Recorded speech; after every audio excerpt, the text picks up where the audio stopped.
you and your sign. Okay, we're live. Hold on, my commercial.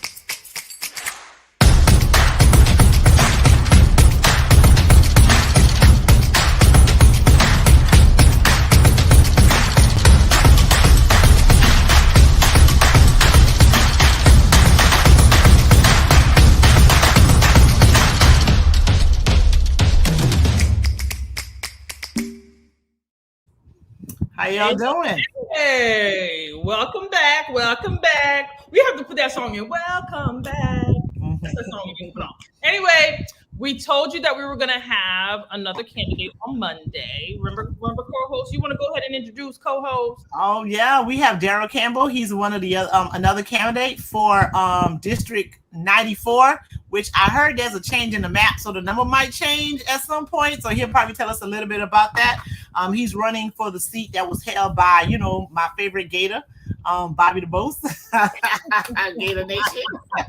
I was part of it. I just know. I'm repping the orange today, and I got on like blue bottoms. You know what I'm saying? As Bobby would say, "Go Gators!" Go Gators! That's right. That's right. He would be proud of us all.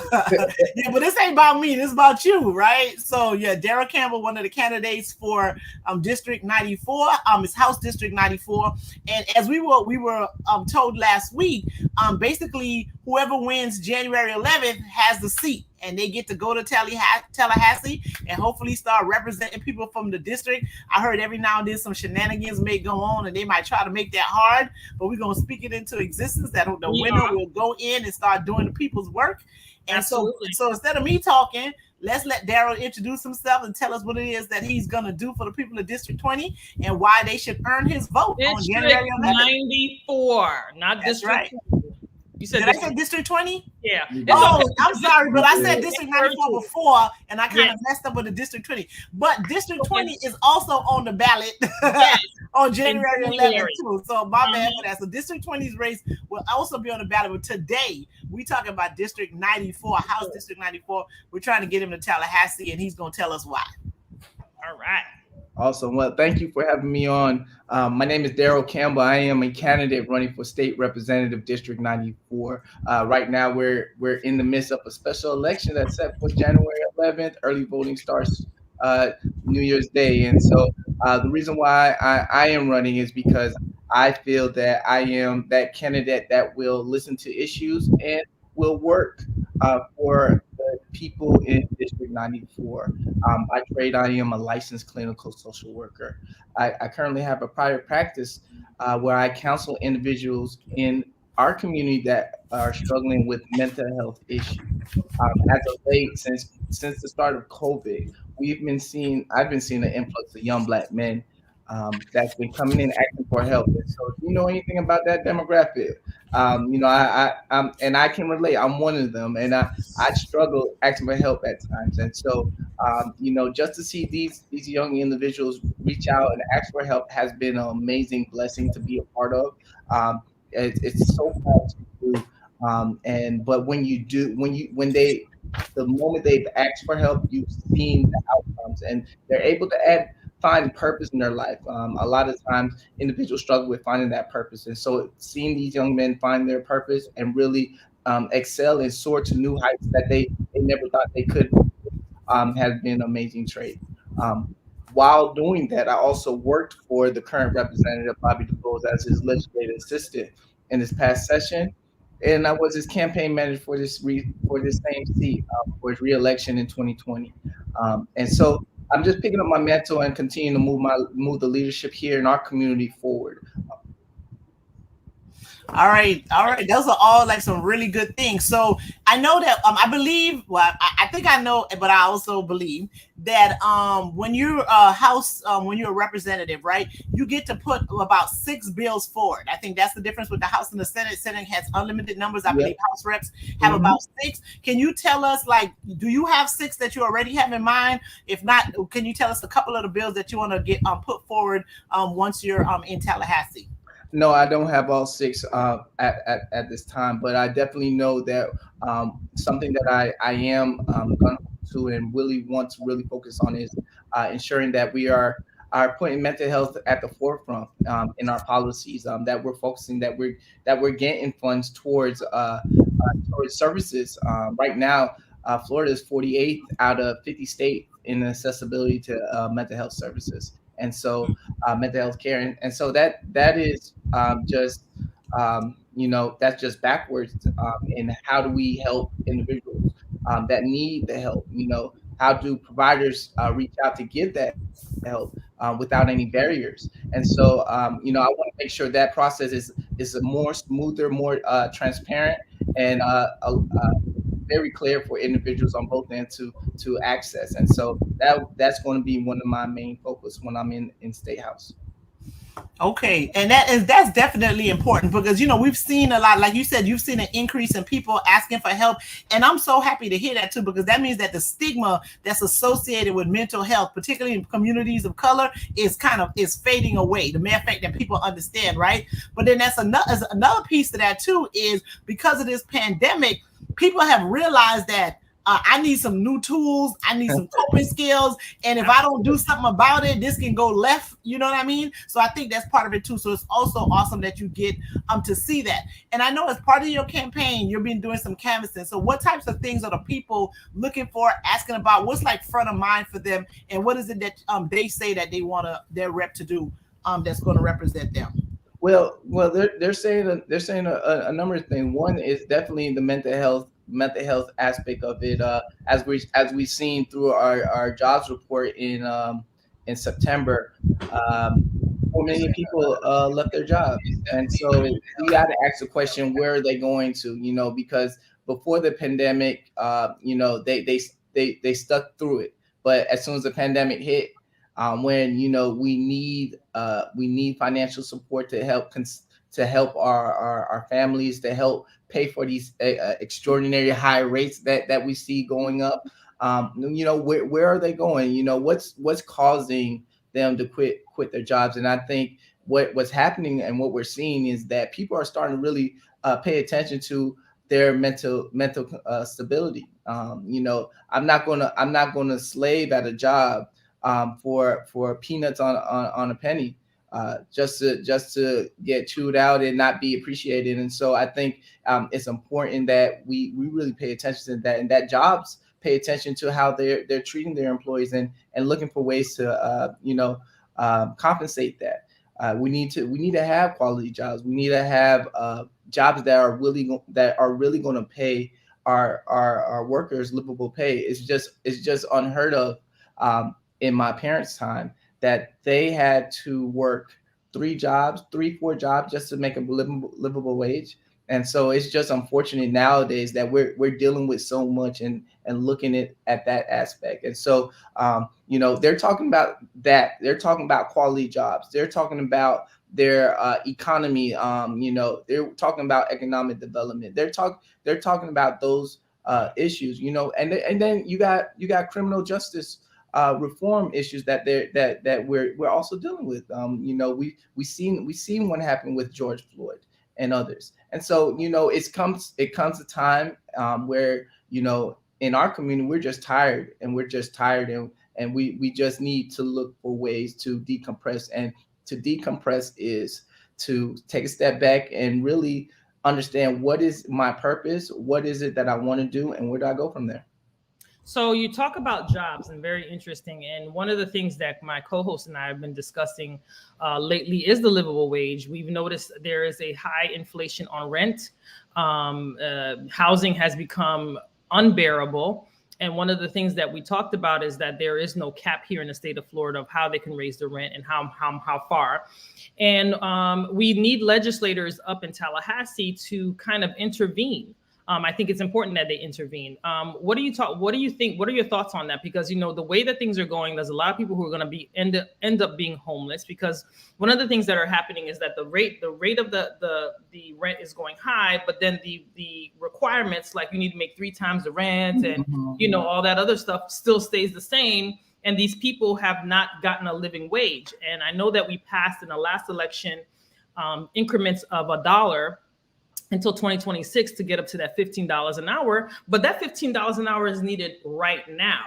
So what are your thoughts if elected for this District 94 seat? What are some of the things that you think that you're going to try to do in Tallahassee during the session? Hopefully they'll let you talk about, get some things into the session. But as far as that is concerned, because this is becoming a very, very big issue, they made an article about it on Sun Central. It was on the news a few nights ago. What are your thoughts on that? Well, we definitely need to implement rent control. I think it's getting out of hand that we're seeing such high eviction rates right about now. And the fact that people's rent are going up from maybe $850 to another 1,000 on top of that is just unheard of. To really expect that from people that aren't making that much, I think it's a form of discrimination, to be frank with you. And so I'll be in the Tallahassee legislature fighting a good fight in making my voice heard on that issue. I'll be working with both parties, Republicans and Democrats alike, on trying to figure out solutions to ways that we can make things work. And there is opportunity for things to work. We just got to come to a consensus and have a conversation about it. I understand. I'm for capitalism. I'm for businesses earning money. I'm for that, but at the expense of individuals living on the street, that's something I can't be a part of. That goes against my morals.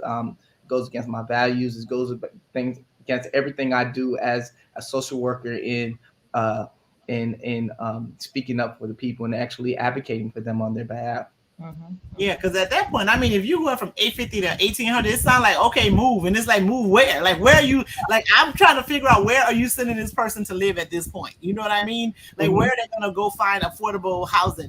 I mean, the wait list, if you're even trying to get like Section 8 and stuff like that, those wait lists are like forever. It takes years and years and years. And for like an immediate increase like that, I really just don't know where you're sending these people. It's downright criminal. It's downright criminal, and it's disgusting. And the fact that the governor is not doing anything, we need legislators to go up there and fight for the working class, because or at least bring some awareness in case they don't know. You know what I mean? Because they always say, like, we don't know. Ain't nobody telling us nothing. And we ain't heard no calls. So maybe you're the one to bring that awareness to them that this is what's happening in South Florida, and it's downright criminal, because we're gonna be inundated with people who are homeless if this doesn't change. I mean, this has to turn around somehow. So, if you are chosen to be the representative for 94, and I know your district has changed a little bit. Can you tell us a little bit about what's going on with the map? Because I know I've been in strict campaign mode, and so I have not been paying attention to the map. The only map that I've been focused on is the current map that we are running on. I'm waiting till after January 11th to really take a look at that map and really focus on how they're rearranging our district. But as of right now, I'm working to make sure that that people's voices are heard through this election, and so we're letting you know at the doors every single day that there's an election going on. We need you to vote. We need you to tell your family members to vote. We need you to tell your neighbors to vote and your friends to vote. Because what we saw in the congressional race was a very low turnout in the race for a U.S. Congress seat. 12% of Broward County voters came out to vote. That's horrendous. And so we want to make sure that we're sending the message across. That even with the situation that we are in, having again 3 holidays and daylight saving time in the midst of a pandemic, we want to make sure that our voices are heard, and they're heard loud and clear. That you won't circumvent our vote by putting us through these little obstacles. We're going to make sure that we galvanize the community, and we come in one front in making sure that they're aware of all the candidates and they know who they want to be their next voice of the district. And so that has been my intent from day one, and I am going to continue that long after I win the seat. Yeah, especially with 12%, and then it ended up by like 5 votes. You know what I mean? It was just like so close. And then the other thing too is that we also want to encourage folks who are going to do their mail-in ballots. Those ballots went out last week. Don't wait till the last minute to send them in. Send them in right away, because what ended up happening was some of those ballots got in there delivered late by the post office, and they couldn't be counted because they came in after the cutoff time, right? So please, if you're gonna do vote by mail, do it early. There's you can get emails, text messages about when it went out, when you send it in, like when they receive it, when your vote is counted. So, but do it early, because you don't want to be one of those people. It was either 12 or 18, I don't remember the numbers, that wasn't able to have their vote counted, and then the election literally turned on like 5 votes. So if you're gonna vote by mail, do it early. And then early voting is from January the 1st to January the 9th. So you have 9 days of early voting, and also to do that. And utilize those 9 days, people. Utilize those 9 days. It's important. Please. And let me add, for those who have not received your absentee ballots, because I was at the doors a few minutes prior to getting on the show, and some people are saying that they haven't gotten their absentee ballots. And so what we did was we worked with them in making sure that we called and got them in touch with the Broward County Supervisor election. So you got them to call and get in touch. They called themselves and spoke to the people. Okay, all right. They called and they requested it. But I say that to say that if you go to my campaign website, darylcampbell.org, we have a list of tabs to whatever you're looking for. So if you're looking to request your ballot, we have a tab for that will take you directly to the page link that you need to get. If you want to track your ballot, you can click on that tab and take you straight there. If you want to check your voter status, you can see that there too. And we even got a countdown clock to when the election day is. And so we're 29 days, 28 really, because the day's over. So we got 28 days to the election, and we want to make sure that everybody is well informed about this election. Yeah, absolutely. And with the housing thing, you also talked about like how, like, because the rent is getting so high, people is going to force some people into homelessness, and even like hidden, like that hidden homeless, right? We have that's a really big issue. And that's really like, you have people, like multiple families living in one home. Yes, they have a roof over their head, but some of them probably sleeping on the couch, sleeping on the floor, or like the whole family got one bedroom in the house or whatever. So we have that particular issue too. But the point I wanted to make about the ones who don't even get to be in a house with a whole bunch of folks, they literally end up on the street. I do a homeless thing in Miami, and there was like people sleeping in tents, and now they have signs up that says no camping, and they have like the Florida statute about camping. I'm like, oh, so we calling homeless people campers now? What can you do to bring some do you plan on doing anything? And if so, what is that, to bring some awareness to the homeless situation that we have in South Florida? Because it's a real thing. And then the fact that they get to try to call these people campers and not what they really are, like, how could you bring some voice to that population so they can get some services? So the voice that I'm bringing, and I'm gonna leave with this, is also the mental health component, is making sure that we're checking them out. They're getting the help that they need when it comes to their mental health capacity. We want to make sure that they are getting the care that they need. They're getting the services. And so I want to make sure that as elected officials, that we're doing everything that we can to help provide funding for services like a Camilla's House or a homeless trust, that they can help and provide these individuals the help that they need. Housing, affordable housing that temporary housing, some type of assistance of housing vouchers, if need be, to help these individuals get a place so they can get a. As a therapist, I counsel people dealing with depression, anxiety, and suicide ideation.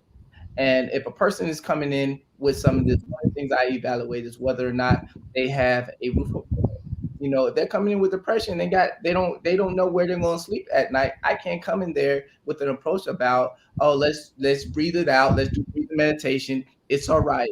We're going to take it down. Everything's going to be okay, and send them back on their way. Yes, they might be fine right there in that moment, but pushing them back out into society is definitely not the way. If I did not know where I was going to sleep at on a day-to-day basis, I'd have depression too. I'd be depressed too. And so trying to figure out how do we put a stable structure, a stable environment around these individuals that are currently lacking is going to be key. And so I'm definitely going to work to figure that out, and I'm going to galvanize every organization that I know possible that is working on that in every aspect to connect with them and provide better care for these individuals. All right. So where can you be reached? I know you're canvassing, you're out there. I got another question. They could reach him. We got his email up, but I want to ask him a few more things. Well, the only reason why I said this is you have another meeting at 6, so it's like 5:55. Listen, I done gave myself a few more minutes because I need to talk. I got another question. But we need your website though. We need your website so we can put it in the chat. We want to put the website in the chat. But you mentioned George Floyd and criminal justice issues, right? What would criminal justice reform look like to you in Florida? Like because I mean some of the people in DC like they're not going to support the George Floyd criminal justice bill that's trying to get its way in the on the federal level. What could we do on the state level in terms of criminal justice reform? Because Broward County is notorious for sending juveniles to charging them as adults, and they used to be arresting homeless people and all kind of stuff, and people with marijuana charges. The new state attorney is taking a very progressive approach. I hope he don't want me to give. I don't know if he wants me to give him that title, but he has been doing some things that are seen as very progressive measures to kind of make to deal with criminal justice reform in a different way. But as a legislator, like what if anything do you think you can do to assist with kind of moving criminal justice forward and doing more for like people of color and poor people? One thing I'll be doing is definitely decriminalizing marijuana. I think one of the things that I had the opportunity to do in my career is work in the diversion program in the state attorney's office. I mean, in the courthouse, Broward County Courthouse, making sure that seeing individuals who got pulled over for these petty charges get an opportunity to not have that on their record. The moment you get a small charge of a dime bag record, some people don't recognize, but you can't apply for some of these government programs. You cannot get a good job because they're always looking at your record as, oh, this is something that we can't hire you for. And so once we decriminalize that, we would see an influx on individuals that are not only in our society working today, finding jobs that will give them a livable wage, but also we will start to see our prisons and our jails decrease from individuals that look like me in there. What we're seeing is that families are being displaced, being pulled apart because individuals are serving lifelong sentences for petty crimes. And so we understand that this cannot go. And so that is something that I'm definitely going to be working on and working towards. On top of that, I would like to see reparations through legalizing marijuana. If we're talking about reparations, and we're talking about reparations, y'all. Okay, reparations now. Am I getting a check too? Look, we're talking about how do we help a community that's been negatively affected by being chased down for marijuana charges. Why not have them create businesses like we're seeing, give them more opportunities to build themselves back up? And so I believe that is one way that we can do. And I'm definitely going to look for ways to do that. And that's a very good point that you make, especially with the marijuana, right? So a lot of like you said, a lot of families were destroyed by that. A lot of them corner boys went to jail. I do immigration law, so I had people that even ended up getting deported for just mere possession cases, right? The law has since changed a little bit since then with that, but at one point, I mean, they were literally getting sent back to their native countries as a result of this pure marijuana possession, right? So then now we have folks that are like getting real rich off marijuana, right? Because they're getting able to have the stores, they're doing the medical marijuana, they're getting the rights to have the farms, and there's not a lot of and there's a huge barrier to entry into those kind of businesses because it's so expensive to get in. So like reparation should look like some of these folks whose lives you've literally destroyed on a generational level should have a different way of getting in, right? Into those types of businesses, so that's one thing. And then another fight, and that's more on a federal level, is that they really need to get marijuana off the Schedule 1 list, because that's considered a Schedule 1 drug, which is absolutely ridiculous, because all Schedule 1 drugs are supposed to not have any medicinal purposes. That's clearly not the case with marijuana, since people have medical marijuana cards, right? So that's definitely something, but that's for the District 20 people to go ahead and try to take care of and deal with on the federal level. But yes, on the state level, I think decriminalizing marijuana in the state of Florida makes a whole bunch of sense. I mean, it has had a huge impact on a lot of people's lives. They're getting better because, again, Broward, they're doing a citation program. Miami-Dade is doing something similar, but it's definitely, that would definitely be a start in terms of making things different with the criminal justice program. There's another bill that we talk about on the show. I think it's going to be, there's a guy in Hialeah who wants to propose something called HB 11. Okay, and he wants to make it unlawful for people to videotape law enforcement officers, because they're saying, I'm just giving out them. Because he's saying that it interferes with the law officer's ability to do his job. Okay, but we just saw, like last summer, how beneficial videotaping the actions of some police officers have been, right? So while you're there, you may have an opportunity to hear this. What would be your position on that? And like, what would be your position on it? And like, how would you either support or fight against some sort of measure like that? Well, I would definitely be fighting against that. Our Rodney King situations, all the things that has happened to our people in the past, we wouldn't have known what was going on if those evidence with those LA protests, riots, we wouldn't even have that if there was no video evidence. And so I think it's been important to highlight that the fact that these evidence have video evidence have actually changed the trajectory. Now we knew that was always played a part, but it felt like the rest of the West of society felt like, oh no, we're just picking a situation, but we know that there have been bad apples in law enforcement, and so I think we need to keep giving people the opportunity to film, because it creates more of professionalism, and creates more of individuals, law enforcement, to hold their counterparts accountable when they do step out. I think if we're trying to change a culture, it's not just going to come from within; it's also going to come from on the outside too. And so we need all hands on deck to try to change the culture within law enforcement. Agreed. And even though they have body worn cameras, sometimes you need a different angle. You know what I mean? Or the cameras be going off, or they fall down and you can't see what happened. So that's down everything. They just plain don't turn them on, or they just turn them on. Or like they got lost, something happened. We need our cameras, honey. Sandra's an attorney and she's not supposed to do this, but she be telling people, listen, go ahead and take that misdemeanor. Go ahead and take them. Listen, we'll help you raise the bond money, okay? And we'll get you some representation pro bono. Forget that.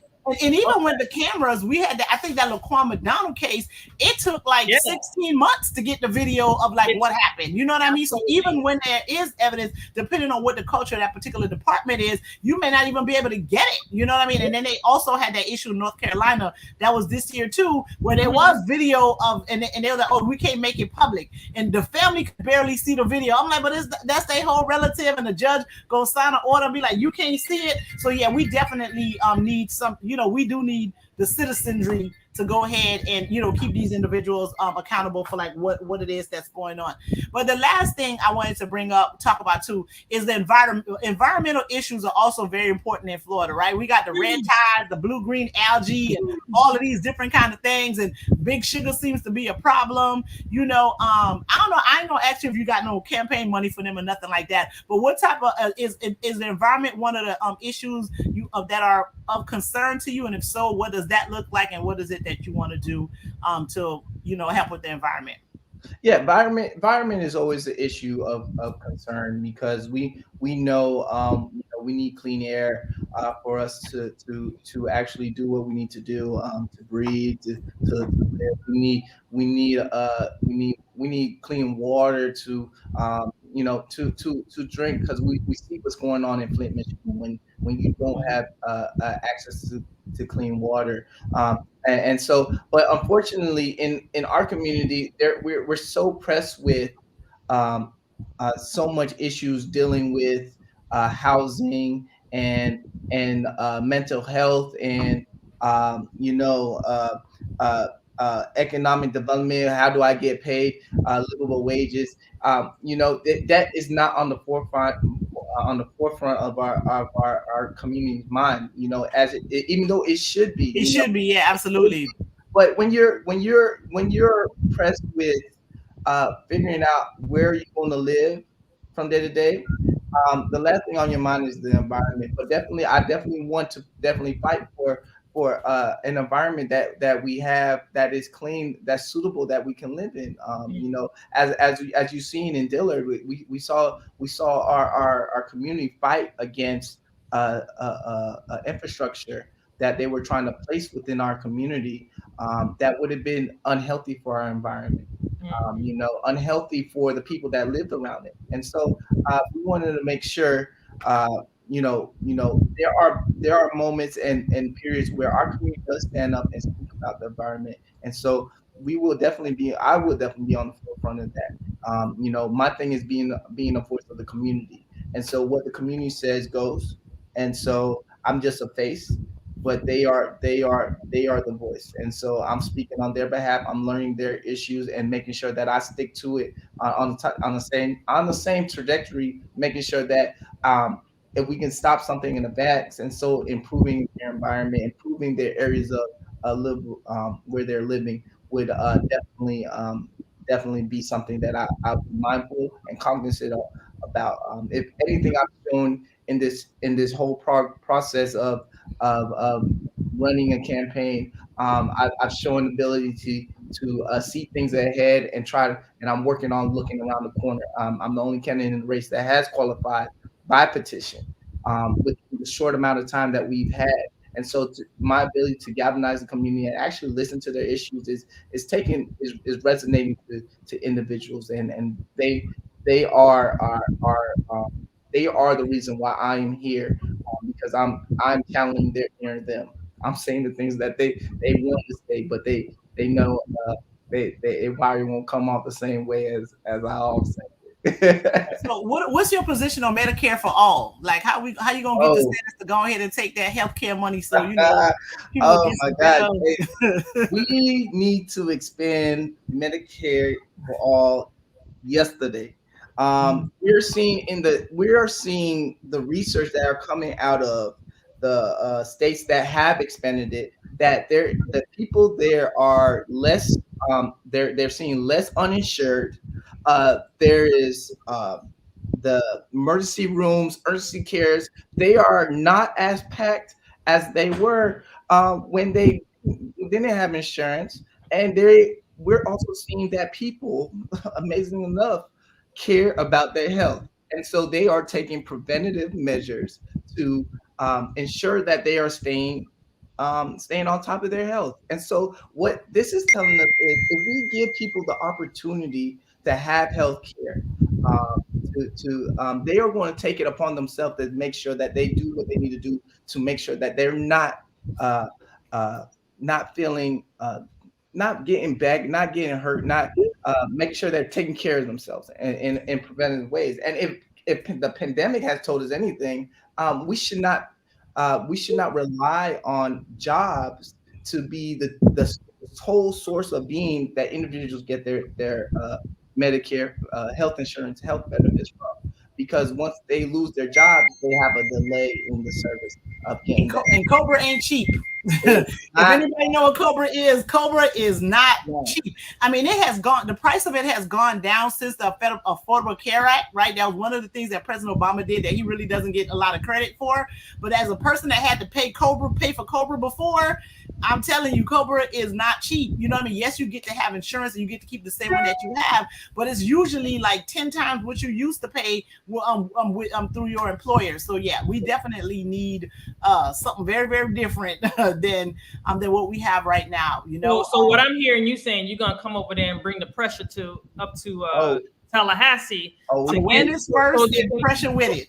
Yeah, put the pressure first, we'll get the pressure, but also make them get that money, that those federal funds that they keep ignoring, not taking. You know, we need a legislator that's going to be like, listen, we have this money, stop turning away the funds. We need the money. We need to take it. We are applying bad pressure. We're gonna make sure that pressure stays on, and we're going, and the pressure is not just gonna come from me.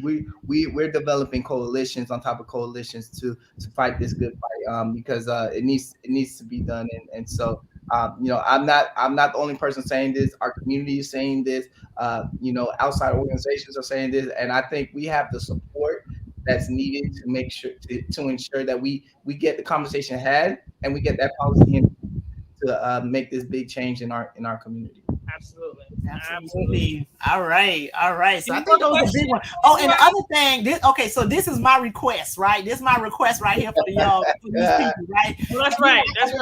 I be watching cable sometimes, and they keep talking about all that money that the lotto be generating. You know what I'm saying? and they keep bragging, talking about, well, the lotto did this and that to the school. We want the coins, Daryl. We want the coins. The lotto has kind of messed up the high school that I went to. We had all kind of programs in that school that lotto money. So I need you to go up there and tell them people they need to properly distribute that lotto money. Coins. We want the coins.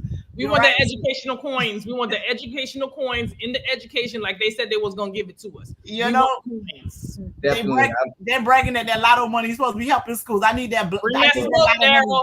Look, mental health education, livable wages. Those are my 3 top issues, and right behind it is criminal justice reform. And so, trust me, we're going to be on them coins. We're going to make sure that them coins start trickling down. Tell them to send that lotto money where it's supposed to go. Make it flow. Make it rain in the education. Make it rain in the education.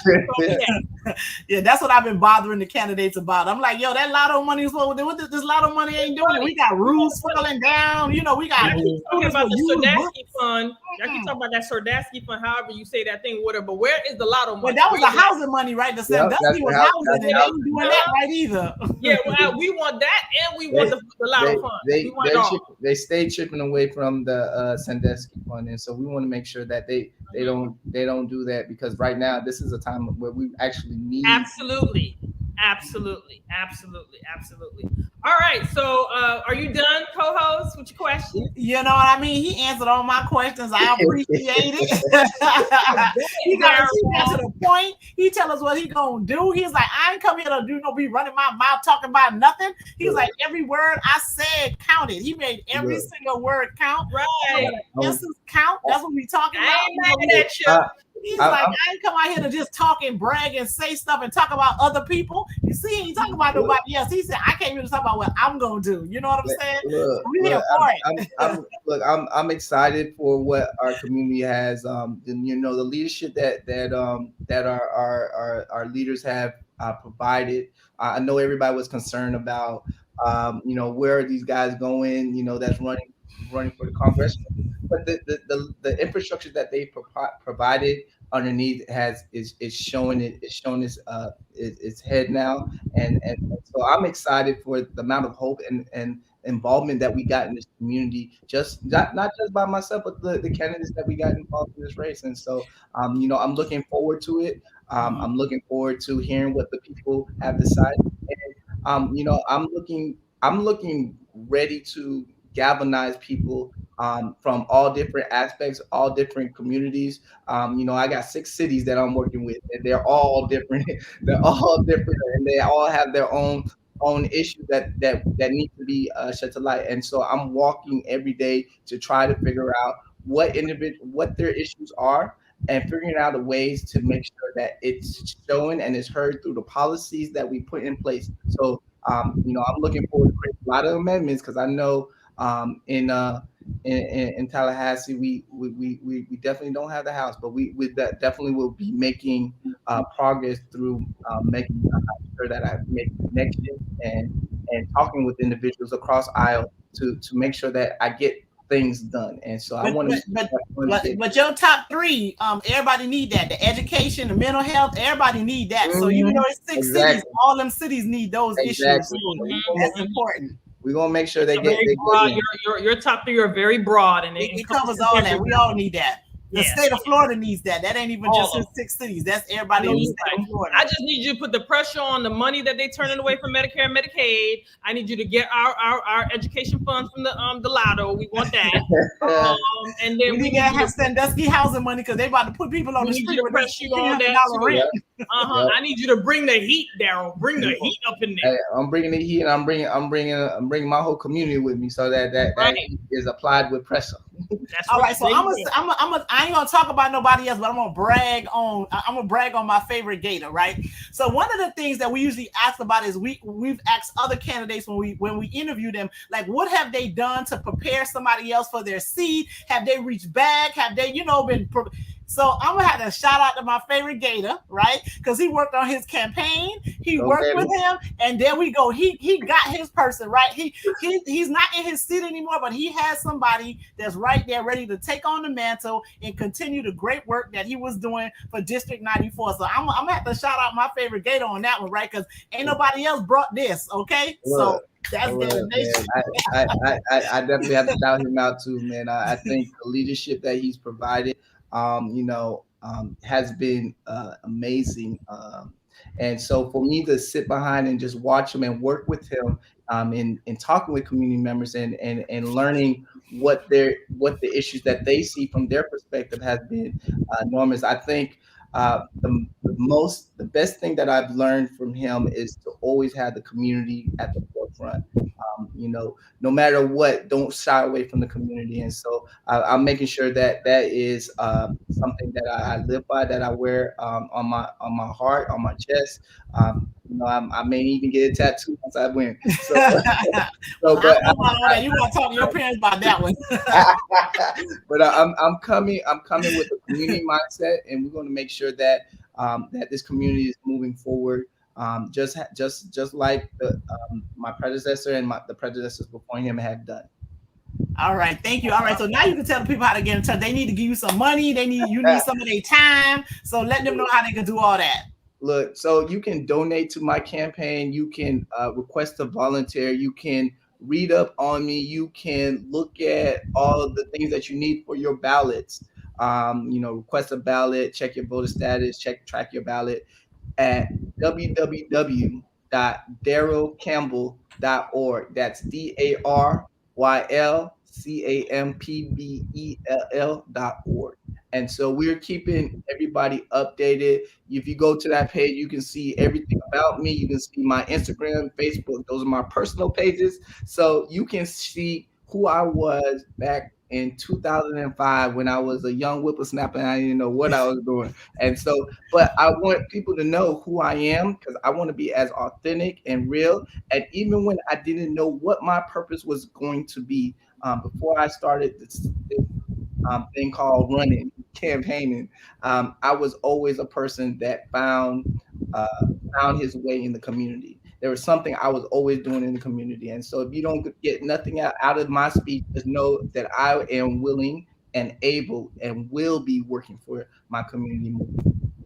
All right. Thank you very much. Daryl Campbell, everyone. Y'all better go on and go to his website, sign up to be his volunteer, donate send him some money.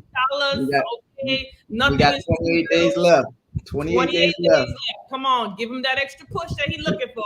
Oh, if you didn't register to vote tonight, is that you got to register by 11:59 tonight in order for you to vote in the special election January 11th. Yeah. Listen, we have this district